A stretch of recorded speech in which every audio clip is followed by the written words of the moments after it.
right. I would like for you to take a second to look at the disclaimer. This is a disclaimer stating that Ashford University's certificate and degree does not lead to immediate teacher licensure in any state. So I'm going to give you just a second to read up on that.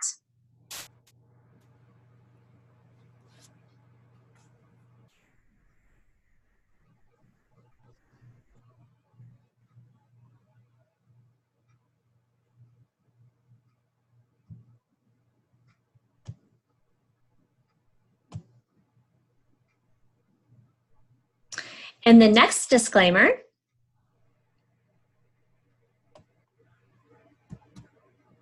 states that Ashford University is not responsible for any other links or websites that are outside of the institution. And Dr. Lopez, the floor is yours. Thank you so much. Let's go.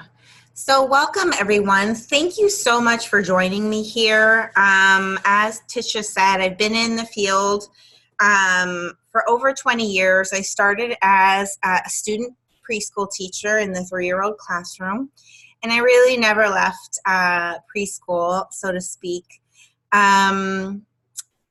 It's a passion of mine to work with unique populations. So my specialty is families affected by HIV and AIDS, homeless families, veteran families, and adolescent mothers. But additionally, I love dual language learning, and especially in our society, our increasingly global society, we are working with children who are dual language learners. And it's going to be key, if not already, to becoming a quality early educator.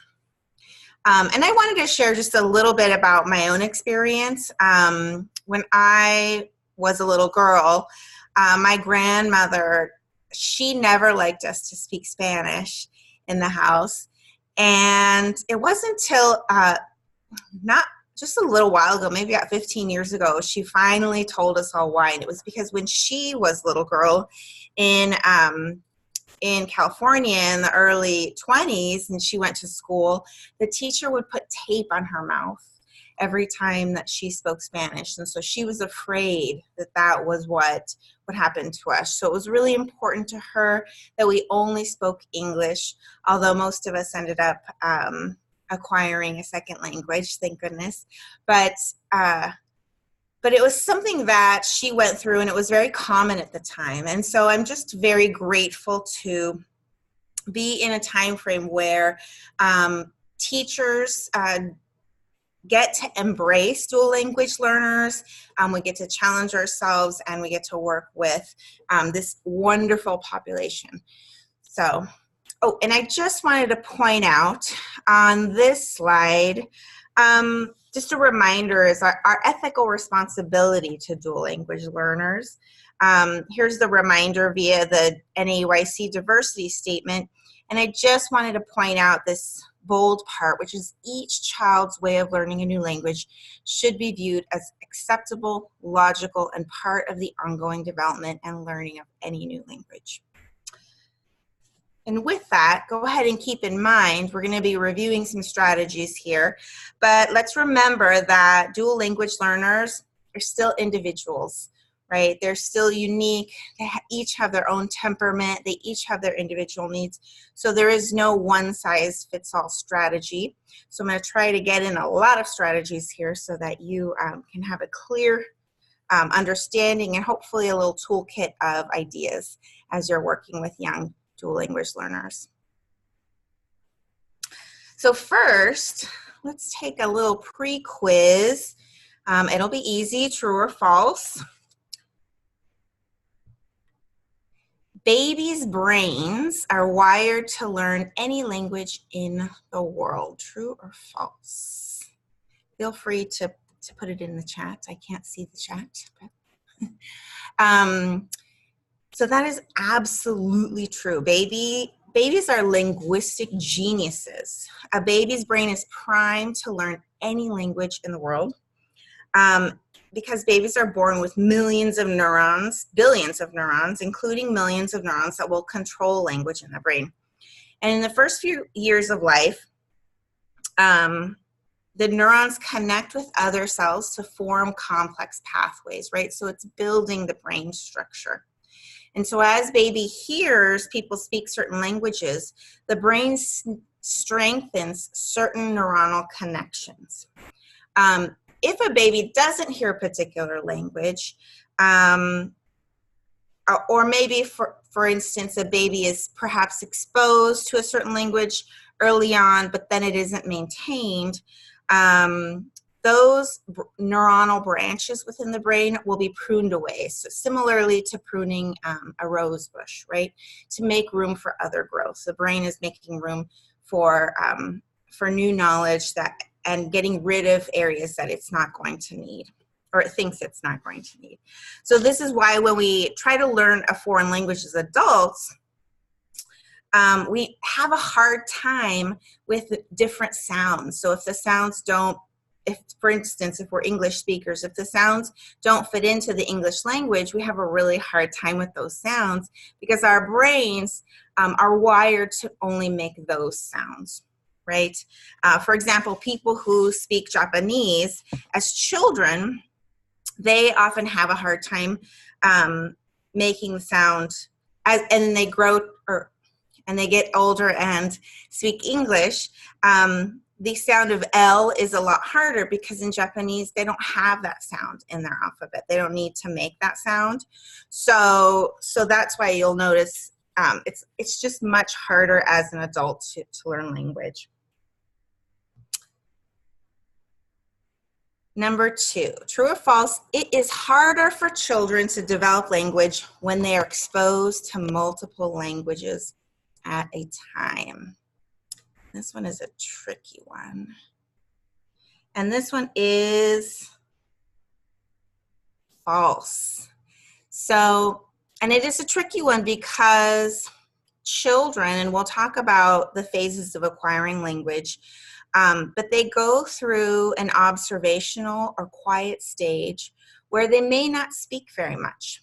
And so it sometimes feels to parents and caregivers that they're confused or they're struggling, but really children are just thinking, right? They're organizing information in their brain so that they can use it later, right? And it may just take a little bit more time, but because children may take their time, that doesn't mean that they're struggling. And in fact, and this is why I have this graphic up here, people who are dual language learners or learn multiple languages, they have a better time using logic and developing strong thinking skills. And this is exactly why. It's because they are better at categorizing information in their brains.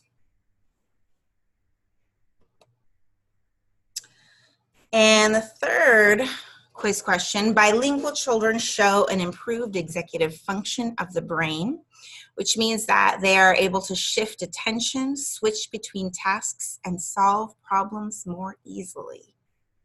And I gave it away a little bit when I pointed out this image, but yes, children have a much easier time with executive function. And additional overall cognition for children learning multiple language is improved, and FYI, the risk of Alzheimer's is lower for people who speak multiple languages. It's an interesting fact. So let's talk a little bit about the 2 ways that children learn language. The first one is called simultaneous language acquisition, and this is when children are exposed to 2 languages at once. And that it's okay if they're in different contexts. So for instance, they may in preschool be only exposed to English, and at home they're only exposed to Spanish, right? So they're getting exposed to 2 languages, but they're simultaneously learning them both. Let's start by exploring 2 common paths children travel as they acquire a second language. That's why I make a birthday cake. Children on the simultaneous path are learning 2 or more languages within the same span of time. For example, Daniel comes from a home where he has consistently experienced both Chinese and English. Can you say in Chinese? E? Simultaneous learners go through the same developmental stages as children learning one language, but often develop a blended vocabulary of words from each language. Yet the language the child is most fluent in is not always obvious. You can't make assumptions that just because the child comes from a Spanish-speaking home, for instance, that they're not necessarily fluent in English. My family's names are... You have to be able to see the child in different contexts with different speakers to see if they understand the full range and extent of both the home language and the English language. La mente es muy rica. Children on the simultaneous path will continue to develop both languages as long as they have consistent experience and encouragement in each. Which is very good. Alrighty, and I'm showing these videos because I really want to see this in action, right? So where exactly is this happening in children's lives? So that's why, and these videos are, it's nice to see these cuties too in action. So let's look at the second way that children acquire language, which is called successive language acquisition, which means that children maybe grow up with a language or are only exposed to one language, and then they maybe come into a classroom and have to start learning a second language. So they're fluent in one language and then they need to start learning a second language. Successive language is how we as adults learn a new language, right? Because we have this foundation of English, most of us, or our native language. And then we have to layer another language on top. It comes after, right? So, and additionally, we're going to talk a little bit about the 4 stages of language acquisition in this little bit.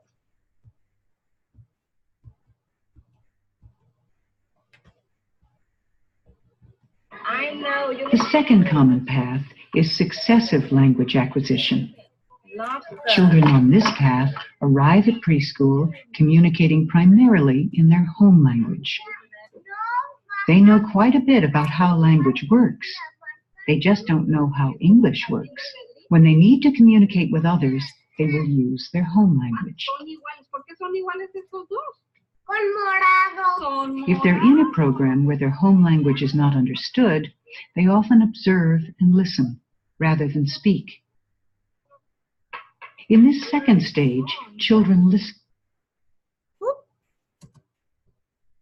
Oh, sorry about that.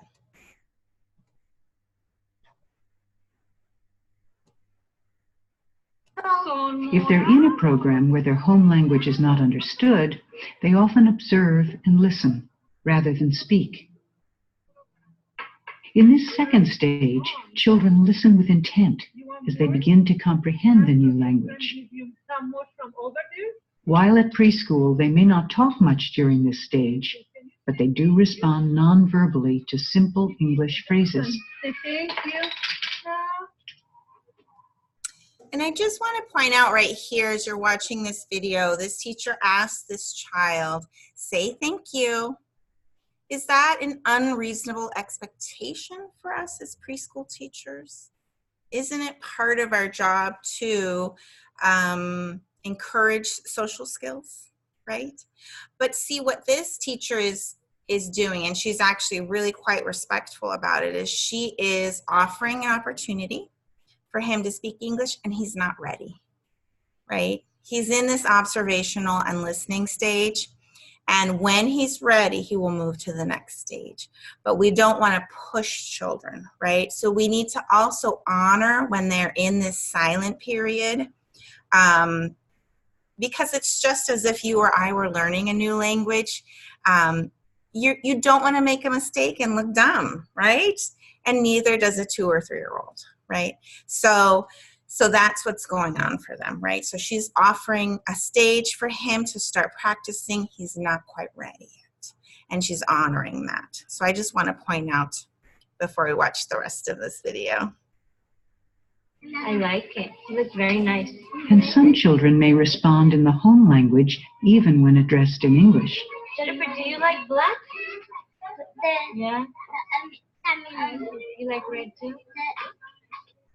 The third stage is called the telegraphic formulaic stage.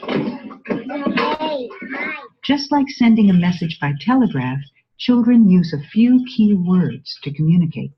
They pick up phrases around the classroom that I call high function words, high kid function words like mine and share. I share. It's those kinds of phrases and words that young children first use when they go public with their new language. In this stage, children effectively communicate by using familiar words and short phrases. They may also use formulaic communication, adding a word to a familiar phrase. For example, the child may combine the language formula wanna with a variety of verbs to express needs and wants. In this stage, children use longer and more complete phrases and sentences. And we go, red, yellow, black, red, yellow, black. That's a pattern. Carrot. This is a bigger carrot? They are learning the finer points of English and practice using language in more complex ways. All right. Has anybody here ever been bitten by a bug? Though this first evidence of fluidity doesn't mean complete mastery, you can see they've made a lot of progress. Yesterday it did me right here, and then 2, and then it got me. That's a big bite. Whether on a simultaneous or successive path, all English learners rely on adult assistance. So hopefully you can sort of see how children move from their home language into a more fluid stage, whether or not it's successive or simultaneous. This is generally the stage or the phases that children go through. And again, some phases are going to take longer than others depending on the child, right? And sometimes, every once in a while, you'll get a child that'll go from the observational stage almost straight to the fluid stage, right? They really want to stay quiet for a long time, and then all of a sudden, please pass the juice. So it really depends on the individual child. So I have a quick little quiz here. I'm going to show you this video, this little guy. And I want you to tell me, is it simultaneous language acquisition or is it successive language acquisition? And well, let's watch it. Apa yang rusak, Jo? And this one. That one. Kenapa? Oh, celananya bolong. Kok bisa bolong? Aku dah cakap kenapa bolong. Kenapa bolong? Kenapa Okay. Papa bolong? Fix it then. Tiens, tu prépares? Je peux pas. Comment ça, tu ne peux pas? There's no more there. Tiens, c'est pour toi. Kalau gitu celananya mau diapain, Jo? Dibuang? Après, we do la poubelle. Mau taruh di tempat sampah? No glue. Belum taruh tempat Ou sampah. alors, on laisse Louise le réparer. Tiens, Louise va enfiler le pantalon. Tu lui tiens le pantalon? Elle va l'enfiler.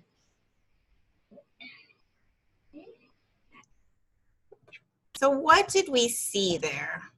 We see our little guy.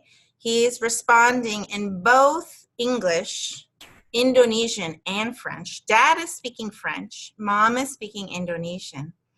And he's relying on mostly English and French, a little bit of Indonesian, right? And this is called code switching. So it's when you mix languages.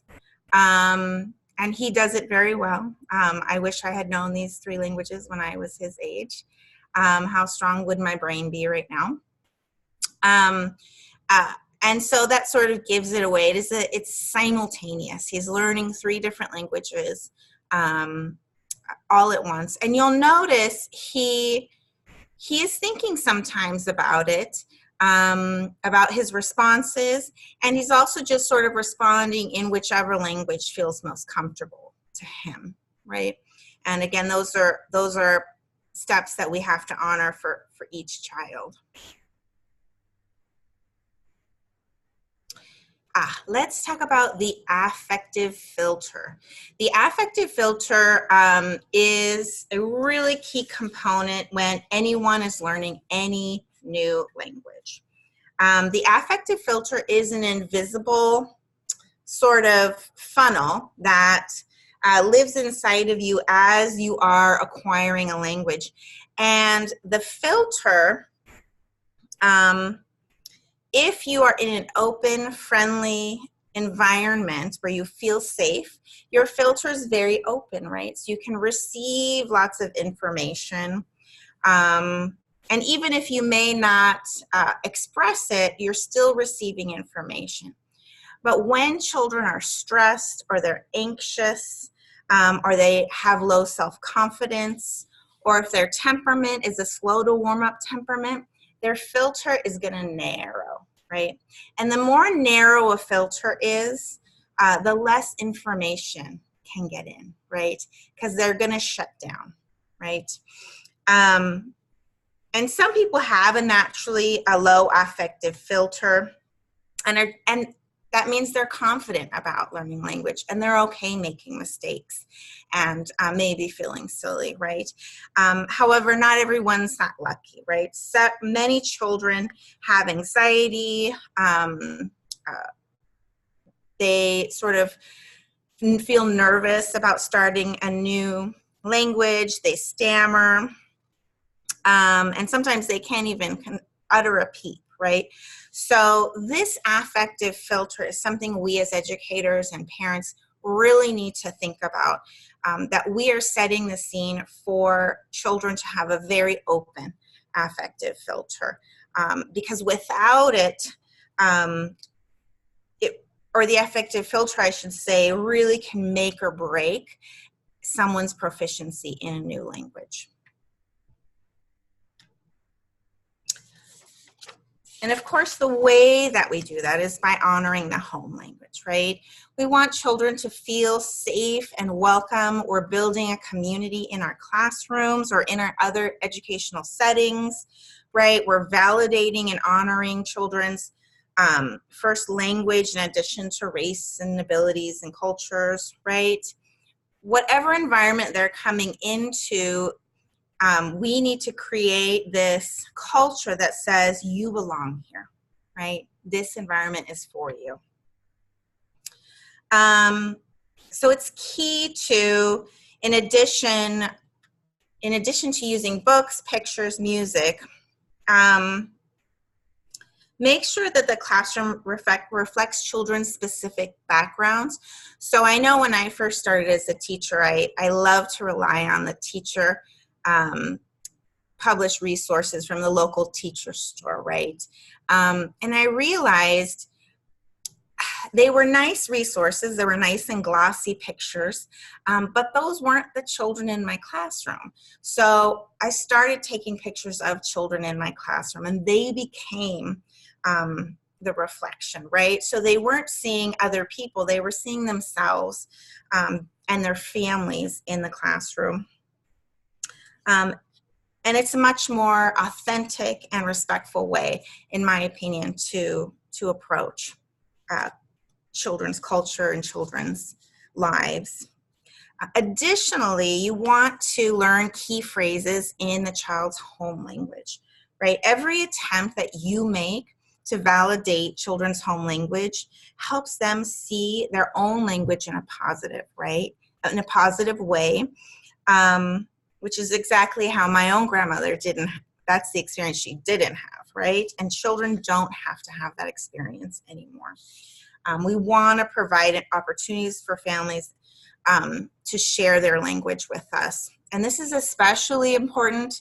I've worked with some schools in San Francisco that have up to 9, 10, 11 different languages in one classroom, right? And so what I did as a teacher, and what I encourage teachers to do, is to just keep a little list posted right above the teacher counter. Does everyone has a teacher counter, don't they?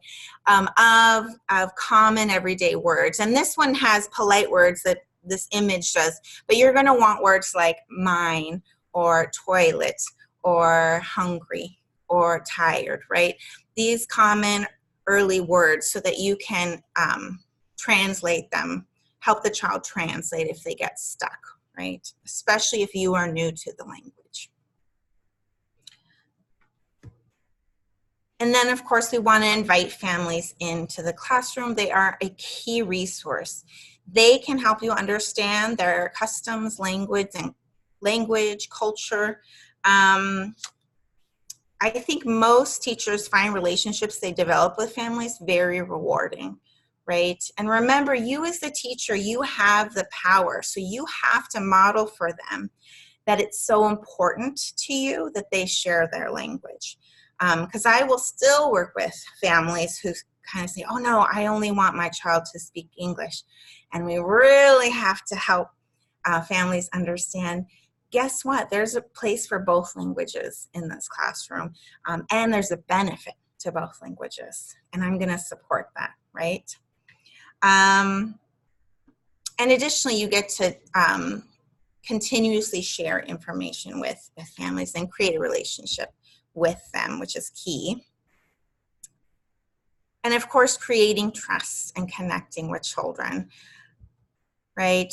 We want to greet children and families warmly each day. If we can make a connection with them culturally, this only furthers model our own vulnerability, right? So let's say we're greeting them in their home language, and maybe we say it imperfectly, right? So it shows the child and the parent, it's okay if you try to speak English in front of me and say it imperfectly, because we're learning together. The schedule is predictable and consistent, and here I have a little picture of a pictograph of the daily schedule, and this one I found online, but I really encourage the pictographs of daily schedule to have pictures of your actual classroom or educational setting to really help children understand, right? Because this, when you have these, although they're pretty and they're glossy and the pictures are cute, they really don't show the children exactly what's happening, right?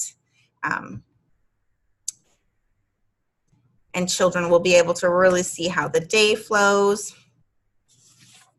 And of course, you're providing support and practice and encouragement for children to feel safe to begin to use a new language, right? Which is a tough thing for them, for most children and people to do. So let's look and see how one teacher supports her dual language learners in the early childhood classroom, especially now that you have a good understanding of how children acquire language, the importance of the affective filter. Let's see how this actually looks in action when it comes to children learning content.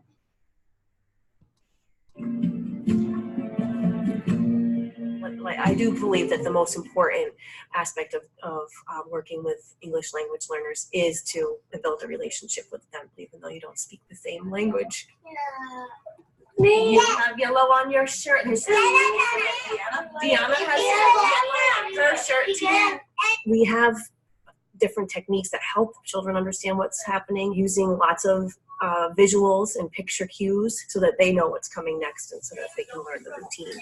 Lots of gestures, slower rate of speech so that they understand the meaning of what you're trying to communicate, to be playful and to play games where we'd be using their bodies and at the same time coupling that with language, like finger plays and songs where you're touching the parts of their body that we're teaching them the labels for. If they still don't understand what's happening, then of course you want to provide support in their native language. What do we use to see? ¿Qué usamos para ver? ¿Los qué? Los sentidos. Los ojos, your eyes. So in the large group, they're receiving the models of their English speakers. To stand for orange and black. Alexander has black on his shirt. In a small group, I would work on targeted vocabulary or targeted sounds that they might need to know or know how to make in order to understand English. And also encouraging them to play together in the dramatic play area. That's another area that really helps them to build their language and build their friendships. As the year progresses, English language learners become comfortable with the routine. They become comfortable with me, with their friends that speak a different language, and they start to take risks, and they will use more English language. What's going to be on the next page? A yellow duck. Because they know that you're going to listen and you're going to try to support them to communicate. And I love that she brought up this idea that children are risking, right? We've been talking about this. And in order for children to risk, here are some tips. We want a low anxiety interactional classroom where communication is emphasized in a variety of ways, right? So we're being patient, making gestures, manipulatives, modeling, and reminding ourselves as early educators that slowing down is not dumbing down, right? I'd like to just show you really quickly, give you a little example of what I do when I'm working with new teachers. And for instance, in the circle time area, let's pretend I'm reading Oonga Boonga, right? So let's say if I was just gonna read it, I might say, her father tried, he rocked her gently in his arms and whispered softly in her ear, but that didn't help. Louise kept on crying until her wails shook the pictures off the walls. Was that exciting? No. Did I read it? Yeah, I read it, right? And there's pictures, right? So, but here's how I would read it with dual language learners. And even if they're not dual language learners, right? I would say, her father tried.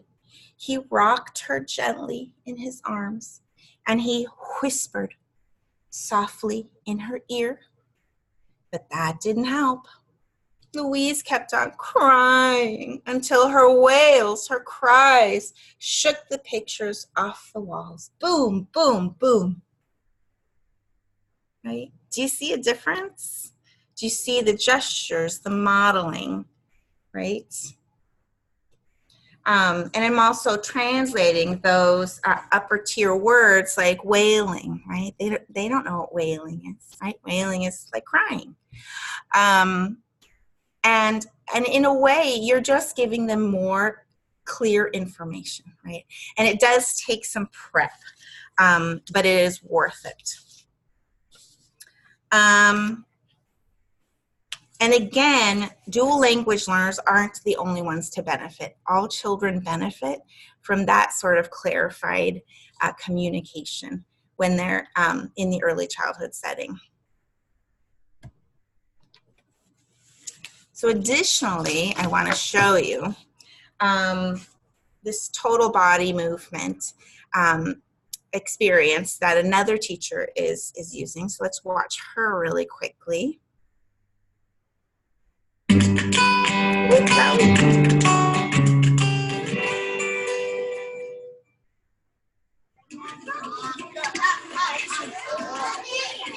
Oh, okay.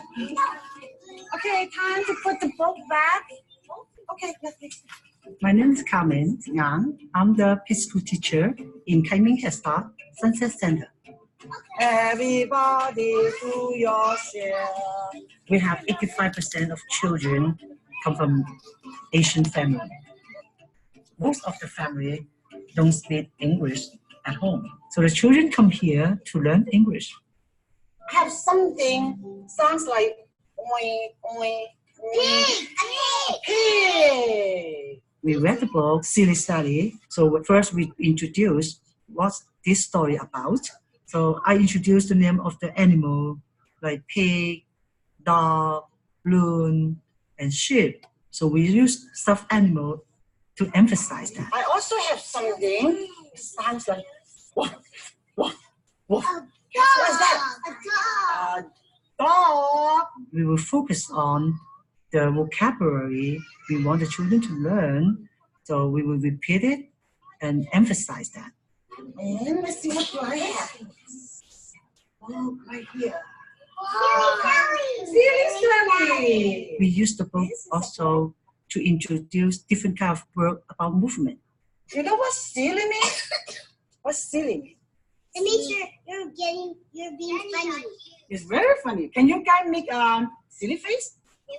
A very silly face. I use TPR, total physical response. This helps the children when they do the movement, so they can have hand-on experience when they learn a new vocabulary. Silly Sally went to town, walking backward, upside down. So on the way, she met a pig, and they danced a jig. Because she's a dancer. Because she's the dancer, maybe. We encourage them to make prediction. We ask them to guess what will be happen next and what do they see. So let them involve to the story. See, what guess next? What's next? She met a dog. She met a dog. What the dog? What did she do with the dog? They play leapfrog. We read the book with all the different kind of movement. So when we talk about the movement, for example, like leapfrog, when we would do the movement in front of the children. Many children don't know the English word, so we use the prop so they can see the picture. We have the word in English and in Chinese. So when they see the picture and the word together, so it helps them to remember. When she met the pig, what the pig does? Dance a jig. This is dance a jig. Dance a jig. Dance a jig. This helps the children when they do the movement, so they can have hand-on experience when they learn a new vocabulary. Now, what this guy doing? Brooks walking backward upside down. Upside down. Can you do this movement? Can you walk backward and upside down? Backward. It's one of the strategies to help people to learn second language. So when they hear the word and we do the movement at the same time, we understand that movement is the word we have just spoken. And the next one is what the little dog does. Leapfrog. Leapfrog. Let's do leapfrog. Jump over this cushion. Let's jump over that. Okay, you want to try it first? Jump over. Day by day, they make a connection of that word is describing that movement. Yes. Okay. They really enjoy mixing the movement and spoken language. Aren't those great props, right? It does require some prep, but it's so worth it, right? To really see children understanding, especially children who are a little bit more timid, and they need to feel really safe. They may not be ready to speak, but they may be ready to play, right? To physically play, which is key. Oops, sorry.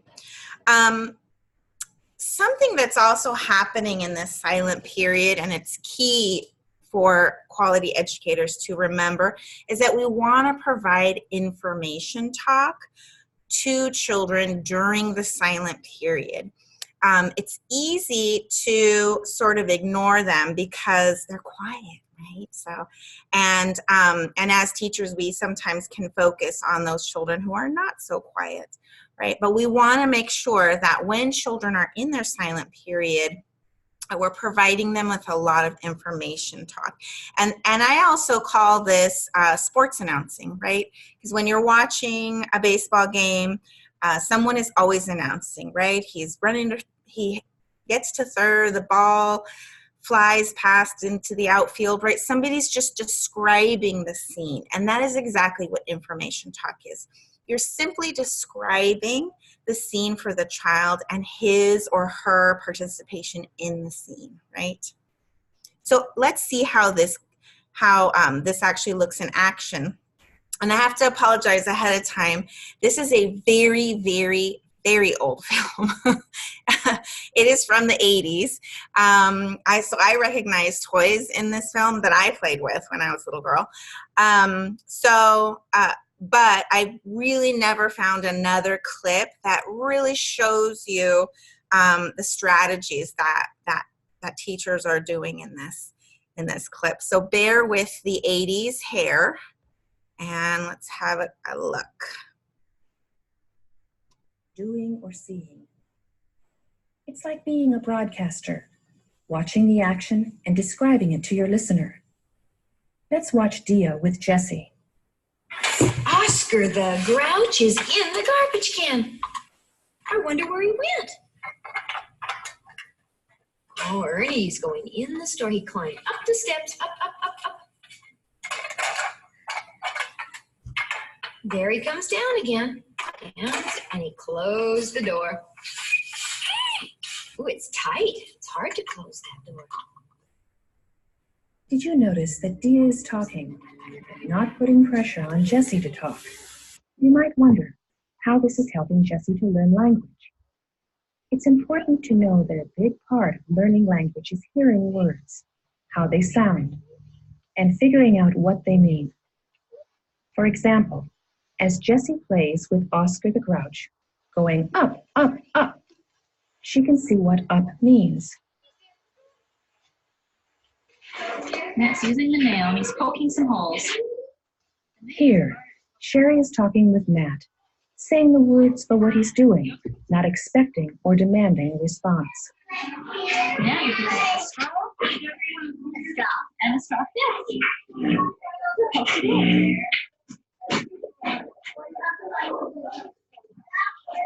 Looking at the hole, poking it bigger. Did you notice how Sherry accepts Matt's silence, letting him know that he doesn't have to say anything to have her continued attention? Matt has the opportunity to connect what he sees, what he's thinking about, and what he's touching with the words he's hearing. Sherry is using Matt's play to help him learn language. Now Nancy describes the activities of 3 children as they play with containers and cornmeal. Notice how Nancy watches each child to see what he or she is doing and then describes the action. Put a cup under the bottle. See what happens. Putting cornmeal in the top and holding the cup on the bottom. I will. And cornmeal went in the cup. Now Jim's going to try it. You're all working together. Jim wants to turn and try it by himself, too. Did it fill the cup? Almost. It's half full. Now it's 3/4 full. So we really liked our puffy sleeves back then, didn't we? But see, you can see here, and I've just never, if anyone knows of a resource that is more updated, please let me know. But I've never seen a resource that really shows teachers sort of in this light, providing an information talk. And you'll notice the children in this video actually aren't dual language learners. The first child has a speech impairment, and the second child is a toddler, so he's still having a lot of receptive English, thrown at him, or receptive English, but he's not able yet to express it. And in this last scene, we see the teacher giving children vocabulary, right? 3/4 full, half full, right? Giving them the words as they're interacting. And they don't need to do anything for the language. They just get to listen and play, right? And isn't that a gift? So I think that was our last video. Doing or seeing. And these are just reminders of a quick list of, as we're working with dual language learners, we're empathetic and encouraging, right? And we're validating their ideas so that their affective filter doesn't narrow. We want them to feel safe to take risks. We're remembering about pacing, which means preparation. of our own explanations and presentations, repeating and reviewing key concepts. So the way we saw that teacher reading the book, and then they actually took that to the block area or the rug area and made a game out of it, right? They actually acted it out, but you can take that to other areas of the classroom, the art area, or even outside.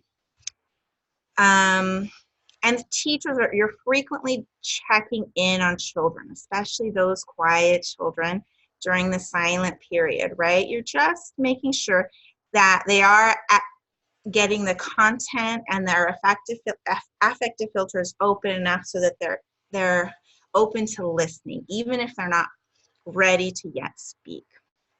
And one of the hints here is something we won't have time to explore here, but it's helping children find buddies. Buddies are key for dual language learners, especially in K-3 setting or elementary setting, because they can sort of help transition a monolingual non-English speaker into a new language, right? They can model for them. They provide some scaffolding, right, for that child who may be struggling with a new language. And sometimes you can sort of pair children up, and it's a little easier in K-12 setting because you can sort of put desks together or have them do projects together. In preschool, you have to be a little more strategic. You need to set up an activity that you know they're both gonna like, right? So you can create a connection, create a friendship, right? And have a child who can be a buddy to another child. Just one caveat, we want to make sure we're not asking the buddy too much, right? So that person, that young child who is translating or maybe supporting their friend, we don't want it to be a burden to them, right? We don't want it to infringe on their own learning. So we just have to keep an eye out, but it generally doesn't. It generally helps both children to model and to have someone model for them. And then, of course, being encouraging and supporting, practicing language yourself and feeling silly and not saying it right, and that's okay, because we're all learning together. So I don't have the chat open. Let me see if I can. I don't think I can open it.